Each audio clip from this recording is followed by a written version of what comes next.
Hi guys. Today we're going to be talking about something personal, something vulnerable, but something that is very important.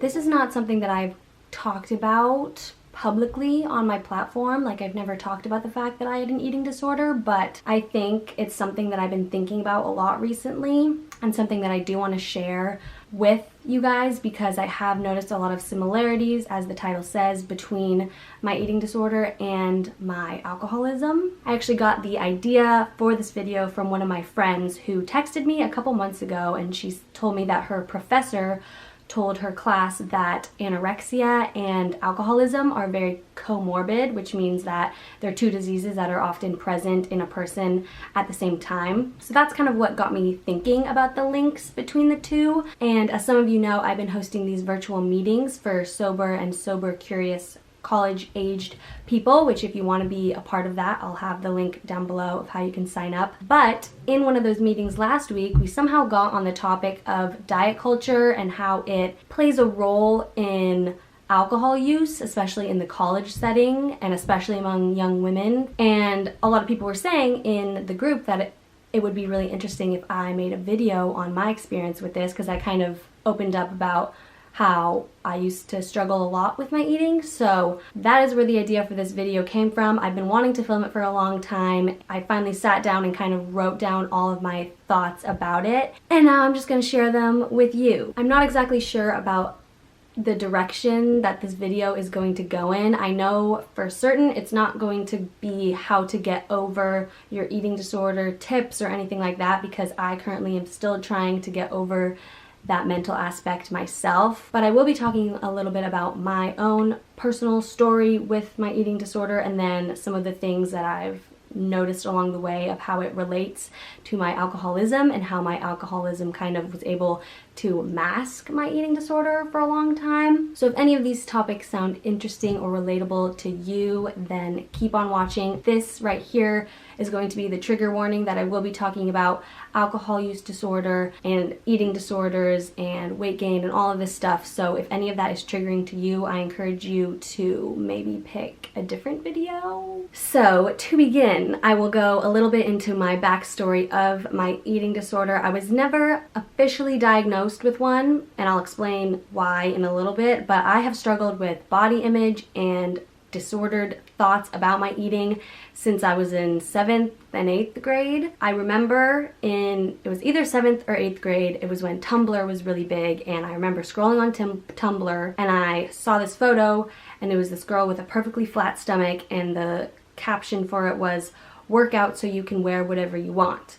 And I remember looking down at my stomach, and it was not flat by any means when I was sitting down, like the girl in the photo was sitting down. And I remember that was the first time I ever thought about my body aesthetically, because I was always playing sports when I was growing up, so I only ever really thought about my body in terms of how I was performing in sports or performing in my workouts. I never really thought about the way it looked, and so that first Tumblr picture was kind of the first time I ever really took a look at my body and started comparing it to other girls on Tumblr. So after seeing that photo, I kind of remember my number one motivation was to get a six-pack. So I started actually doing the Jillian Michaels 6-week six-pack video that I found in like a cupboard in my house. I think it was like my mom's from a while back or something. But I remember doing that like every day when I came home from school, and this was in 8th grade, so this was middle school.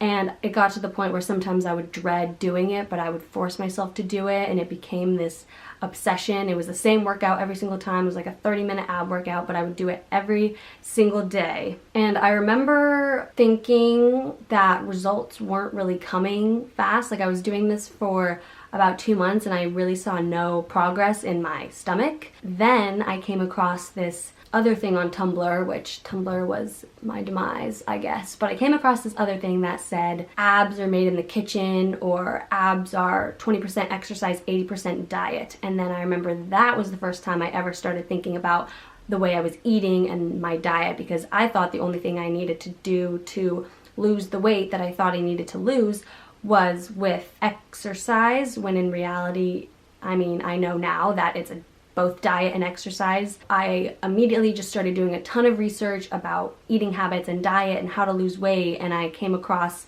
portion sizes and calories, and so that's when I really started looking at portion sizes and looking at the nutritional information. And I remember I would only allow myself to eat the portion size. So I remember specifically oatmeal, it was like a fourth of a cup. So every morning I'd eat a fourth of a cup of oatmeal and nothing on it, just plain oatmeal, which now is like, I know that that is nothing, but that's all I would eat.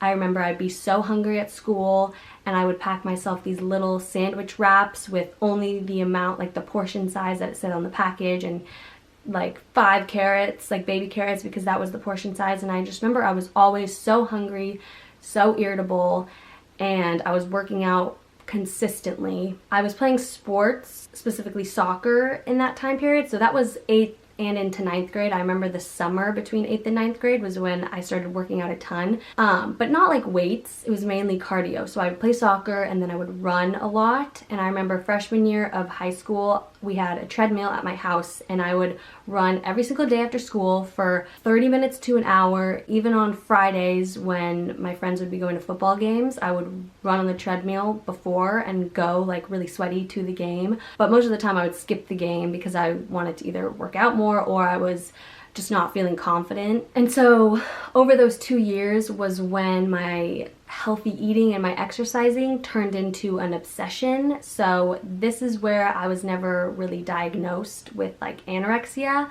but I think I had what is called orthorexia, which is where you're just too focused on healthy eating. So if something wasn't deemed healthy in my mind, I just wouldn't eat it, and I would stress about going to restaurants where I didn't know the menu. I would research the menu before going and make sure that I picked the healthiest meal on the menu. I remember I wouldn't allow myself dessert unless it was Friday night, and I would often skip the football games with my friends because I knew Friday night was when I could have Ben & Jerry's ice cream. I would allow myself to eat the entire pint of Ben & Jerry's ice cream, which I now know is most likely a binging behavior because I was restricting all week, and I wouldn't allow myself to have more than the portion sizes, and then Friday nights I would just binge on this entire tub of ice cream. So long story short, over that amount of time, I think I lost about 20 to 25 pounds, and my hair was falling out, and my friends and family started noticing that I was just really, really thin. My mom was telling me she wanted to take me to the doctor, and I was saying, you know, I don't think I need to go to the doctor. And then I remember one day researching eating disorders. I don't know how I got on the topic, but I remember looking at the list of symptoms of an eating disorder and just mentally checking off every single thing in my head, and I became obsessed with that. So for a whole night I started just going all in on eating disorder research and just confirming to myself that yes, I did have one, but I didn't admit that to anyone else. And so my mom finally convinced me to go to the doctor, and the first thing he asked me was, did you intend to lose all this weight? And I said no, because my main goal was to get a flat stomach and to get abs, but I never intended to lose weight all around. It just sort of happened with the way that I was eating and exercising. And so because I told him that I didn't intend to lose this weight, he and everyone else I was working with on this issue ruled out an eating disorder, or they never really diagnosed me with one. But looking back, I do think it was a combination of restriction and maybe like a binge eating disorder. I never threw up, but I definitely did restrict and overcompensate my eating with a lot of exercise. So since we deemed my weight loss as an accident, I only ever saw this doctor to get help. I never went and saw a therapist for the mental aspect of it. This doctor helped me. I had to gain the weight back, which he was just basically helping me get physically better. My heart rate was down to like 30 beats per minute. I was basically just fizzling away. And so his goal was to help me get back to my healthy weight. So I had to stop soccer for a few months. I couldn't do any exercise, which was a horrible experience because I was so used to doing it, and I was so convinced that I needed to exercise even when I was severely underweight. And so that took a very big toll on my mental health and just the whole recovery process of gaining weight back when you have issues with body image and with eating is very taxing and very hard, so I was very irritable for a long time. So I did end up gaining all the weight back that I needed to, and then by that time, I think it was like sophomore and junior year, and I stopped seeing that doctor, end of freshman year probably, and my mom and friends and everyone thought I was cured, and for the most part I thought I was cured because I was back at a healthy weight and I was going out with my friends more, I was less irritable, and that is also the time that I started drinking. Before then I hadn't drank. I know my sister might have, and like I knew friends who had, but I personally hadn't. And so that was a time when I was making more acquaintances and making more friends and hanging out with people and being more social, because alcohol was the thing that kind of united us all. And so in that time, I kind of placed my thoughts about my body and about my eating on the back burner because I was just focused on drinking and this new exciting time that I was having in high school. And so for a while, I didn't really think about my eating disorder. I played soccer as my workouts. I kind of ate whatever I really wanted, and it never was really a prominent thing in my mind. And then mid-junior year, end of junior year is when my drinking started to get out of control and I was blacking out regularly. If you haven't seen my video on my whole alcohol story, I'll link that down below, but you can check that out. I am someone who really likes control, and I think over the years I realized that I always need to have control over something. So before I started drinking, it was control over my eating and my workout routine, and then when I started drinking, I tried to control that. So I allowed myself to kind of let go of my rules about eating and working out. And then slowly my drinking started to get out of control, and I could no longer control how much I drank and stay within my limits and moderate. And so that's when I started resorting back to those disordered eating and exercise thoughts. And so for the rest of senior year of high school and then freshman year of college up until I'd say now, I have had strict control over this part of my life because I didn't have control over my drinking. So like I said, I never really recovered mentally from my eating disorder, so I still struggle day to day with thoughts about what I'm eating and thoughts about my body, and I have been thinking this way since I was in 8th grade, so it's become so normalized to me that I don't really think of it as an eating disorder or as problems like that. And so this whole time didn't really see this as a problem because I was so focused on the fact that my drinking was out of control. I was so focused on healing my relationships with my friends. I was focused on moderating my alcohol intake. I was focused on living my college experience without humiliating myself, and just focused on the drinking, that I didn't ever really think that this way that I was thinking about my eating and about my body was a huge problem. However, looking back in hindsight, I do realize that there were things that I was doing that was me manifesting my disordered thoughts about my body and about my eating in different ways. So when I was drinking, for example, if I knew I was going to be drinking all weekend, I would work out super hard the whole week before, or I would eat really healthy before because I knew I was about to not get a chance to work out on the weekend. I would not eat before going out because I didn't want to seem bloated, or I was just honestly drinking more in general because I wasn't confident in my body and in myself.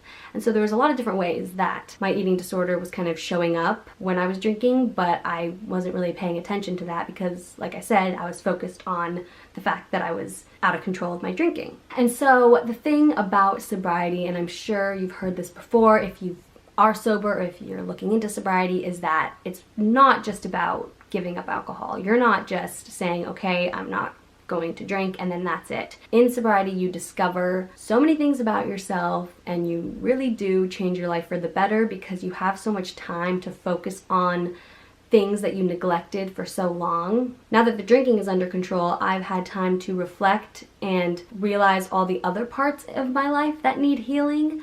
So one of those is my thoughts towards my body and about the way that I eat. And so I've really started to take initiative and actually start working on healing this part of my life. So I've gone to some support groups at school, and I'm working on finding a therapist right now. So I'm actively doing things that are going to help this aspect of my life. And just in general, I have more time for self-care and more time for reflection when I'm not drinking and when I'm not spending my whole weekend blacked out, you know? It's very freeing to know that I can work out whenever I want. I can do whatever workout I want because I know I'm not gonna be hungover the next day, or I'm not gonna be drinking and spending the whole day drinking. I'm not going out all the time and comparing my body to other girls' bodies, because that's something that I would do when I was out. And I'm just starting to notice small, gradual improvements. It's definitely a lot better than it was back in 8th and 9th grade, but I just notice like little thoughts every day, like food rules that I make for myself and little things that creep in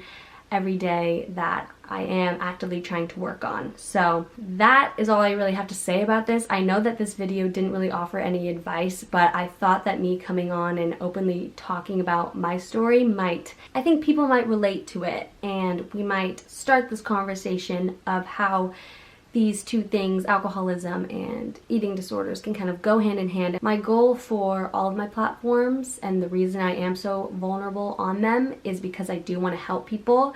And so I do feel kind of weird that this video was not really helping anyone and I wasn't giving tips. And that's just because I am still trying to figure it out myself. I'm still trying to work through these habits and these thoughts myself, and so I'm in no way cured. I'm just overall very happy that I don't have alcohol clouding my brain all the time now, and I can actually focus on the things in my life that I have neglected for so long. Thank you guys so much for watching this video. I hope you found it inspirational and that maybe it resonated with you, or that you learned something from it. If you have, like I said, any more resources about this topic that you think I would enjoy, or if you just want to talk about it, leave a comment, DM me. I'd love to hear it, and I will see you in the next video.